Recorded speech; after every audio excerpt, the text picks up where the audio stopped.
everybody, how's it going? Lord Josh here once again. Hope you're all doing well out there. In this video, I would like to answer the most common question that I get on this channel. It's a reoccurring question that I get all the time. Why did you become a Taoist? And most importantly, what inspired you to take a Taoist Eastern path? Now, I know why this question comes up so often because it is quite strange to see someone who lives in the heartland of England, to see someone considerably young following a Chinese mystical path which seems so detached and distant from their own native spirituality. I get it, believe me, I do. But one thing you've got to understand about me is that I'm a strange person. I'm an eccentric. I am an English eccentric, the very definition of it. And so for most of my life, I've always non-conformed. And that really is the heart of what we're going to be talking about here. I've got to take you back in time to really answer this question. So come with me, I'll hold your hand, and I'll take you back to the year of 2007. So this was during the time where I was first starting to pay attention to the world around me. I was starting to appreciate nature. I was starting to look up at the stars and get the state of what people would call flow. I would lose myself and look up and lose all track of time. And I just thought, wow, it's beautiful to be alive. It's really a profound experience. And I kind of felt like I was going through the time where, up until that point, I wasn't necessarily stopping to appreciate the beauty and wonder of my own life. I was just kind of taking it for granted. I was in quite an unhappy state during this time. I was sick of conformity. I absolutely hated school. I never ever liked secondary school, which is high school for my overseas viewers. I just couldn't get on with it.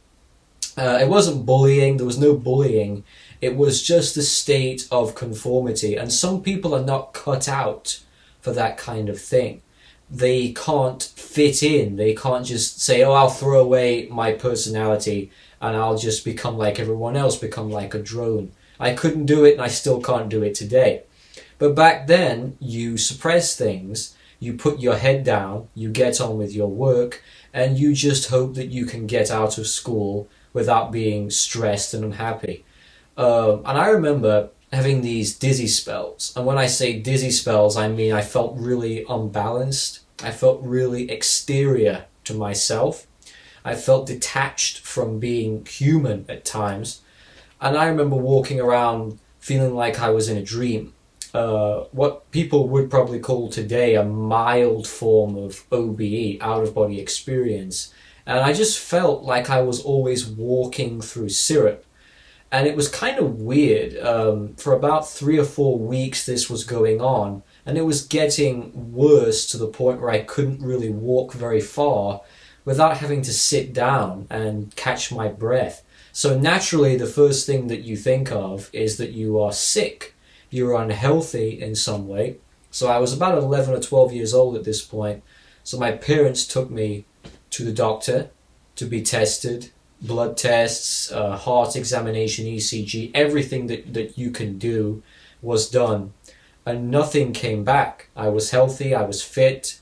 They did a mental health test, everything was fine there. So there was nothing that really would explain why all of a sudden I started to feel exterior to myself. I felt like I was almost living in a simulation, if that makes sense. Now, just to give you some more background here, I meet a lot of people and we all talk about our own spiritual awakenings, our eureka light bulb moment where we realized this is what I want to do. I want to practice magic and kind of take control of my own life a bit more. Up until this point, I was not reading any books on magic. No books whatsoever on spirituality, nothing about mysticism, zero.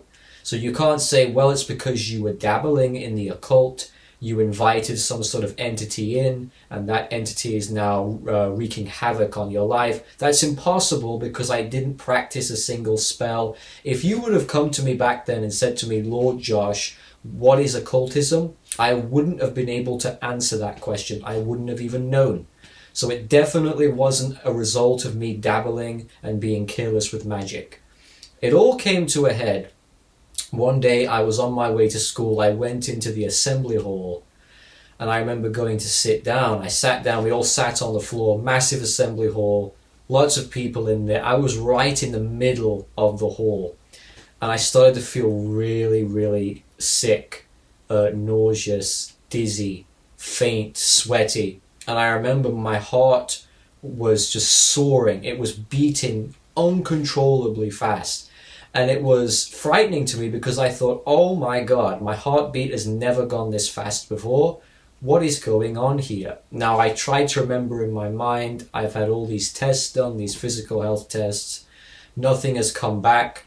Is it just me imagining it? Obviously not, because I'm really feeling it. My heart was in my neck. You know when you're running or you're jogging? Try to sort of imagine that tenfold. For no reason. I'm just sitting there in the assembly hall. Why would this happen? It doesn't make any sense. So I start to feel like I'm going to pass out.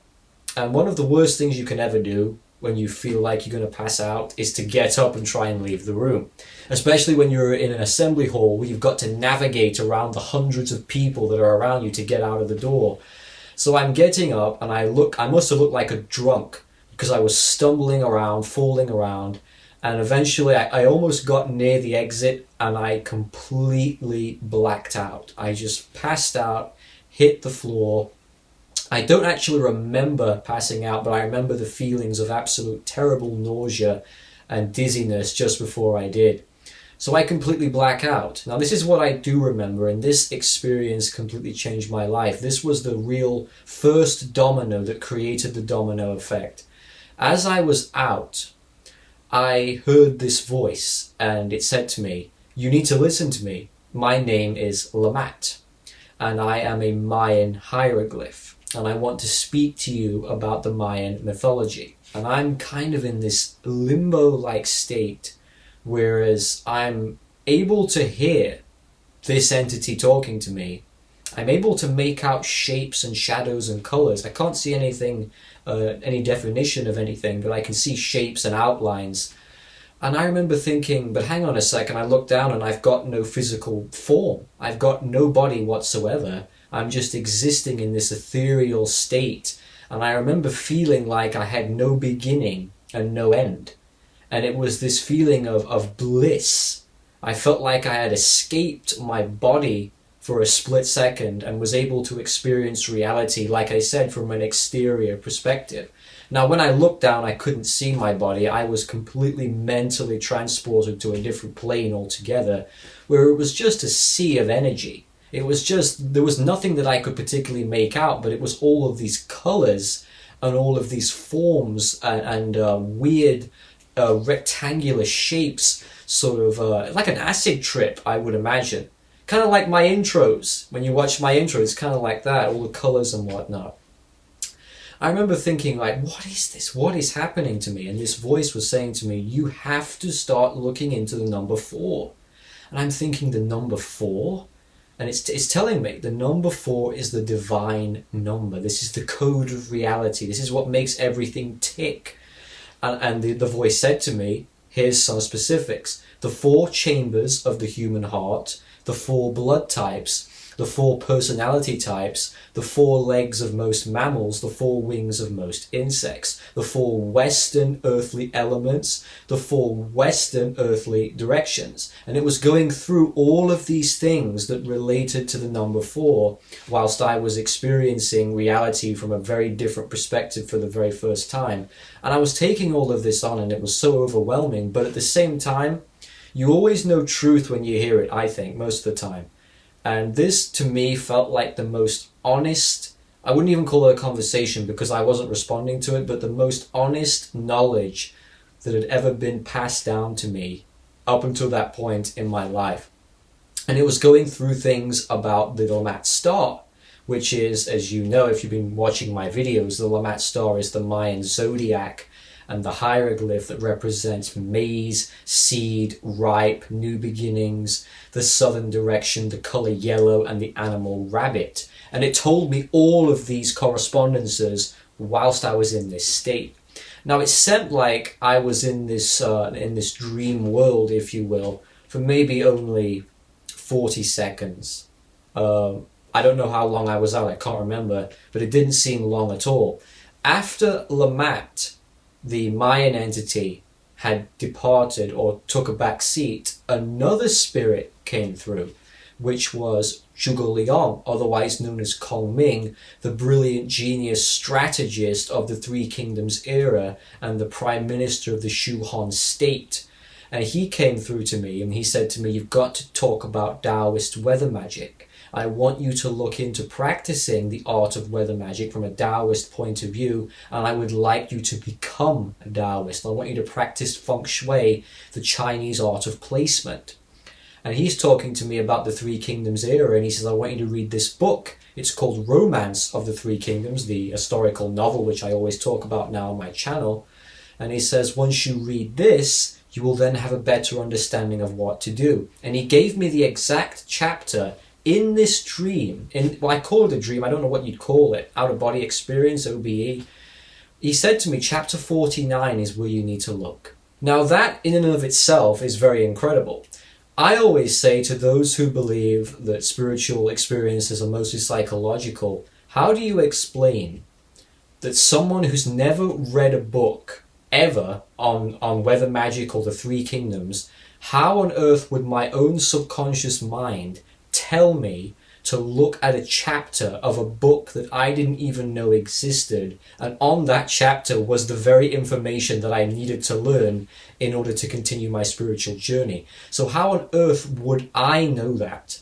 Which makes me believe, and I still have this belief, and it's definitely an unpopular one, even in the occult community, I believe spirits are 100% external. I always have. Because I don't understand how on earth I could know that, because I didn't know that. I'd never read the book. So it definitely wasn't me talking to a higher version of myself. I just don't believe it was. And I remember coming back out of this experience, and you know when you dive into a pool, you dive right to the bottom, and you go straight down and you come back up, and you can sort of see the world above you getting lighter, but it looks distorted, and it looks murky and blurry, but slowly you can start to make out what the shapes are and what things are. It kind of felt like I was coming out of a deep abyss, deep water. Now, if you imagine, and you read in books like the Tao Te Ching, you're taught to imagine the Tao as being this endless abyss. So in a lot of ways, I feel like in that moment where I had this experience, I was mentally transported to the realm of the Tao. That's what I believe. And it wasn't something that I wanted to happen. It wasn't something that I invited, at least not consciously. I think it's something that happened very organically and naturally.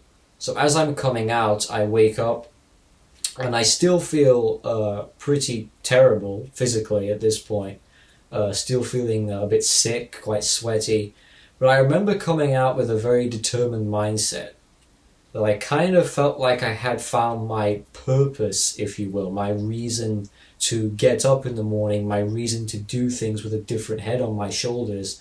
And I used the expression that the old me had died during that experience, and the new me, the person you see today, was born. And I think ever since then, that experience laid the foundation for what would happen much later on. So now the first thing I do is I go home and I go online and I start looking on the internet for YouTube videos. Now remember, this is 2007, so there wasn't any Mind and Magic. There wasn't any E.A. Coetting. In fact, I don't think there was really anyone that half of the people watching this video would remember, but it wouldn't have even mattered anyway because those guys don't talk about Taoism or Mayan mythology. So it wouldn't have served me much at all to look at those channels. And there was absolutely nothing on YouTube about Taoist magic in 2007. You can look yourself. There was nothing whatsoever. The only couple of videos I found were in Chinese. And that's completely useless because what can I do with that?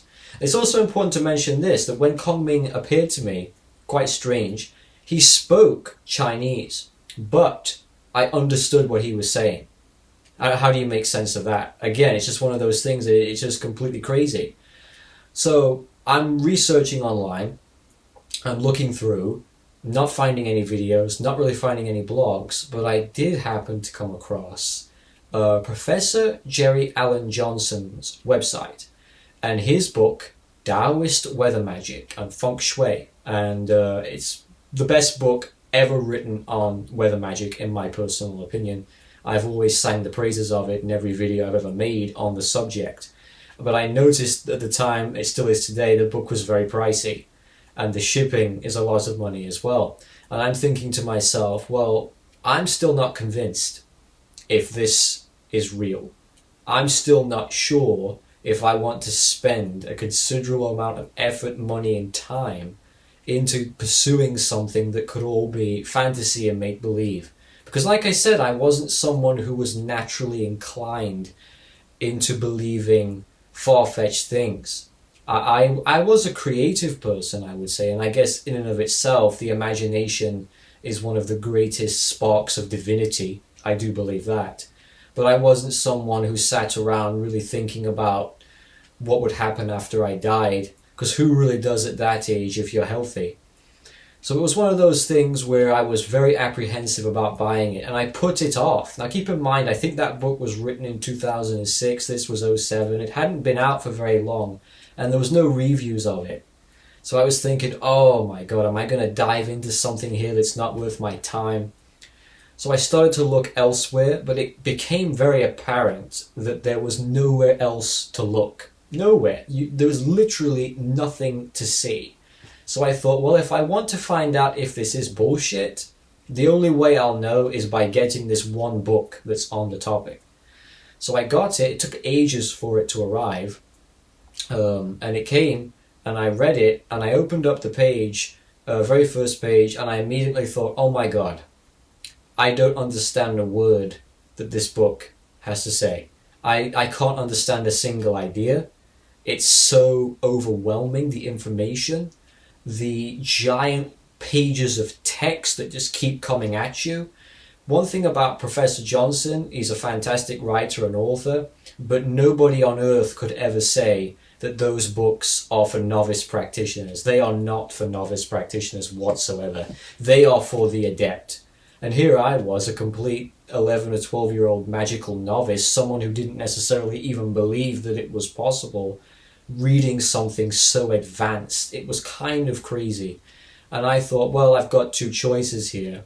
I can just live with the fact that I've wasted all this money, or I can dive deep into this abyss and try to learn some things with it. And at first, the rituals that I did, because they're so technical, because they're so complicated in very nature, the Taoist rituals, the Taoist magical system is very technical, and it requires a lot of tools, robes, of course all the things I have now, because I've mastered it, a lot of it, not all of it. I would say I've mastered the weather magic, but back then I thought, this is crazy, who can do all of this? Who on earth can dedicate all of their time to 7 days of fasting and drinking only water? Who can take 6 months out of the year to do 4-hour meditations every single day to perform one working? And I remember thinking, this is just so far out. This doesn't fit the modern day. So what I did was I tried to just reach out to Kong Ming in a way that I knew how to do it. I didn't necessarily look into the book. I just thought, I'm going to do this my way. I'm going to see if this works and follow my own instinct. And so I did. I reached out to Kong Ming, and he says to me, the book that you've got is useful, but it's not the book that I told you to get. I told you to get Romance of the Three Kingdoms. And so I get this book, and I open it up, and I start reading the story, and I start to see Kong Ming appearing a bit later on in the book. And I am in absolute awe of this great man. For those of you who don't know who Zhuge Liang is, you'll absolutely know his inventions. Kong Ming was a logistics officer, a diplomat, a regent, a prime minister. He was an occultist, a Taoist magician, a feng shui practitioner, a weather magician. He was a general. He was an engineer. He invented the wheelbarrow. He invented the Chinese steamed bun known as the mantao. He also invented the Kong Ming lantern, known in the Western world as the Chinese lantern. This man was a polymath. Please see my video on the inventions of Zhuge Liang if you want to see all of them. It's fascinating. He is the true definition of an absolute genius. And I'm reading this book and I'm thinking, oh my God, this man is incredible. He completely gained my respect instantly. And I knew that I wanted to become a spiritual student of Kong Ming. I really knew that from the moment I started to read it. It inspired me so much. Professor Johnson's book, it didn't inspire me when I first read it. It just overwhelmed me. And I really felt like the reason why I needed to read the Three Kingdoms book first is to get the inspiration and the foundation to read Professor Johnson's book later, to then benefit from the teachings that's in there. But I just remember reading about Kong Ming for the very first time, and then I go online and start seeing him. And there actually were a few videos at the time of Kong Ming, which I was very happy to see, and some TV shows and whatnot with him in it. And I thought, oh my God, this man is beyond words. He is absolutely incredible. And I want to try to become a complete student of his. And that's really where all the robes come from. When people ask me, what's up with the robes? These are not Taoist robes. These are Zhuge Liang's robes. These are Kong Ming's robes. And I thought, if I want to do this the right way, I've got to completely go ahead and do it. I've got to jump in at the deep end and immerse myself in this wonderful place. And when I would speak to Kong Ming, I wouldn't necessarily do a ritual, as in what some of you would call a ritual today. I would just sit down and I would close my eyes and I would say, are you here? Are you here? And sometimes nothing would be there. Nothing would come through. But very often he would. He would come through and say to me, what is it that you want? What do you need to know? And that's how I heard his voice in my mind. Now, when I was awake, when I was conscious, he always spoke English. When I was dreaming, or when I had blacked out, because I still had a couple of other blackouts that I do remember, he would speak Chinese, but I'd understand the words. And so when I went to sleep at night, I'd always see him and hear him. But in the day, I would only ever hear him. But it was a very distant, quiet voice that I just couldn't make out most of the time. Which is why I knew if I ever wanted to have a meaningful conversation with a spirit at that time, I absolutely had to do it in the realm of dreams. Which I know for the skeptics gives them even more ammo to say this is all just in your mind. But here's where it gets even more interesting than that. So he said to me in a dream, I was asleep, it was a regular night, hadn't done any rituals or anything, and he said, in order to increase and better our relationship, I want you to get something that'll change your life forever. And he says, if you get this, you will never ever need to dream. I'll be there constantly with you, and this will be a representation of our bond, our mutual bond together. And he says, I want you to help me, and I will help you. So I thought, okay, what is it that you want? Fortunately, the dream cut out. I woke up. Like I said, I can't get anything in the day, so I had to wait till the night. And then he came and said to me, I want you to get a feather fan. You've got to get a specific kind of feathered fan. And it had to have a certain design. It had to have the 2 prongs on it like this one does. It had to be a dark fan. It had to have the Tai Chi, yin and yang, and the 8 trigrams of the Bagua, especially a pre-heaven 8 trigrams. And so after some time, and it took a while, I did acquire the right feather fan. And here it is. This is the perfect one right here. And this allows me to keep in constant communication with Kong Ming. And the fan never leaves my hand. And during the times where I'm sleeping or I'm writing and I have to put it down, it is always close by. It's probably no more than 10 feet away from me at any given time. And I would also say that in the Western world, I probably have the largest collection of Kong Ming fans in the Western world. I would absolutely say that 100%. I love them. I think they are life-changing. And for those of you who are out there interested in Kong Ming, you should absolutely get your own feathered fan and establish a stronger connection to the great Prime Minister. Earlier on in the video, I mentioned that I do things for Kong Ming and he does things for me. And what I mean by that is that I get great pleasure from raising Kong Ming's profile and fame throughout the Western world, teaching his strategies, talking about his battles and his philosophies with people that otherwise wouldn't even know he exists. I think that that is a fantastic pursuit. It's one of my main life goals, is to go around teaching people about Zhuge Liang. And that's why I've made so many documentaries. I've got my main documentary about him that's got about 20,000 views now. I'm very, very proud of it. I've got my video on his inventions. I've got the one on the Southern Expedition, the empty fort strategy, the straw boat strategy, of course borrowing the southeastern winds. I've got all of these videos and they are all done in effort to make Kong Ming more famous to a Western audience than to anyone who wants to watch them.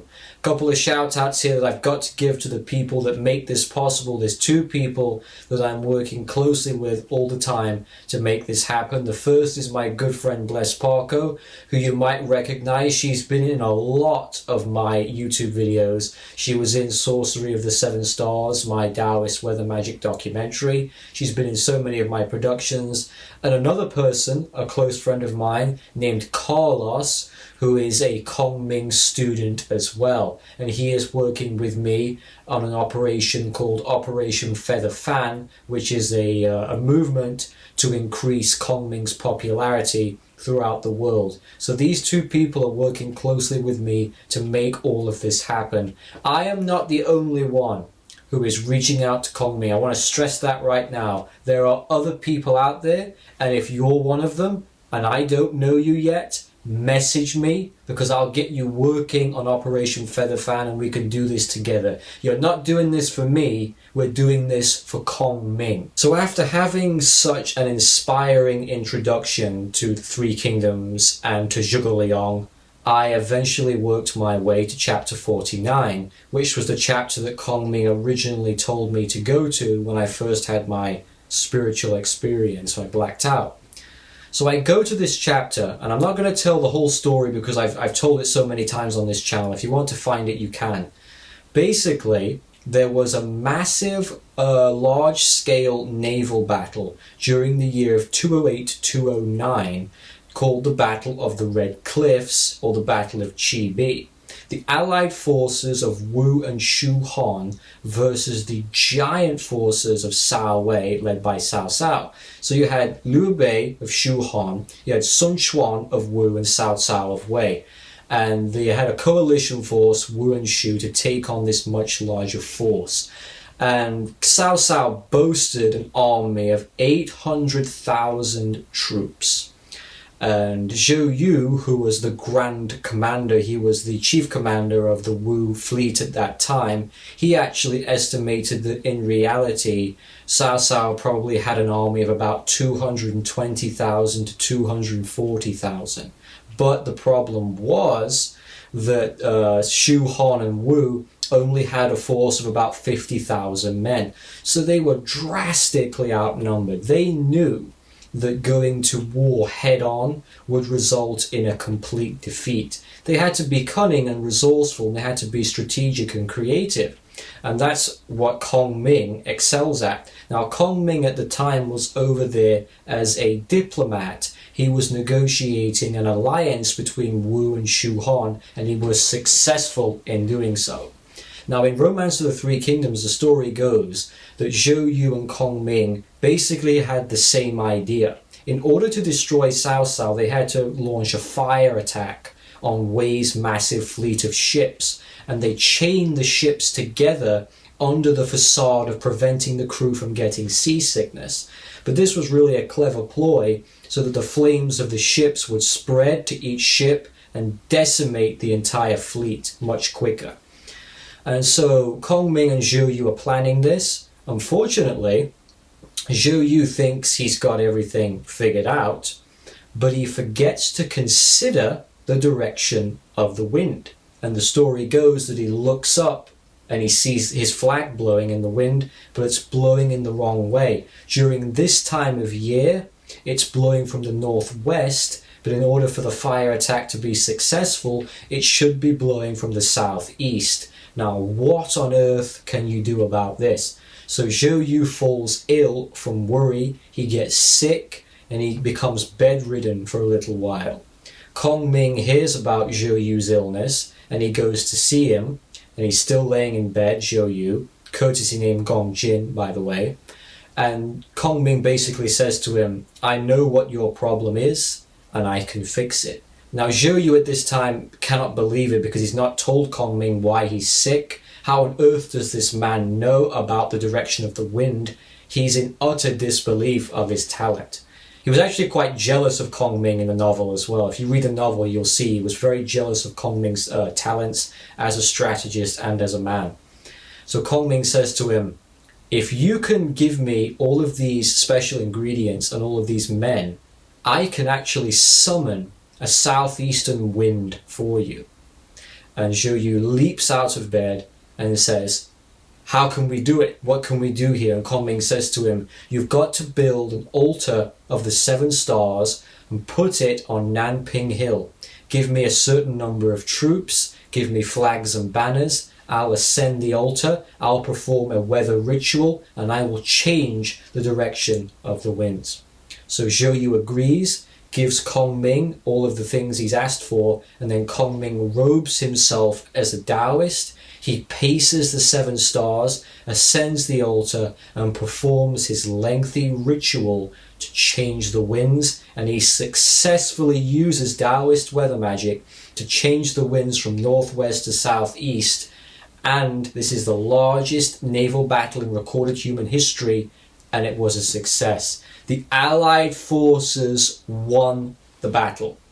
Now, if it wasn't for Kong Ming in the novel, they wouldn't have won, because it would have all been in vain. All of those strategies wouldn't have worked. If the weather's against you, still to this day, and war back then, I study military strategy all the time, if the weather is against you, you cannot carry out your plans. He who controls the weather controls the tide of the war, and that's the truth. So I'm reading this story, and I'm thinking, I'm feeling even more inspired. I want now to become a student of Kong Ming and to become a full-time weather magician and really follow this through. And that's really how I started to walk this path. Now, over the years, it has evolved and I've gotten onto other things, thanks to Kong Ming and thanks to Lamat. Those are my main 2 spirit guides. And here we are, all these years later, in very late 2019, just going into 2020, and they're still with me, and they're working through me, and we are doing incredible things. So I hope this video has given you an idea of why I walk this path. It's a very inspiring one, it's a very unusual one. I don't care for joining certain communities. I don't look for popularity. I don't look for acceptance. I love to be inspired. I love history. I love military strategy. And I believe that this path incorporates everything that I enjoy into one kind of neat, elaborate package. I'm not interested in going along with what other people do just because it's popular. So, thanks a lot for watching this, everybody. Take care, and I'll see you soon.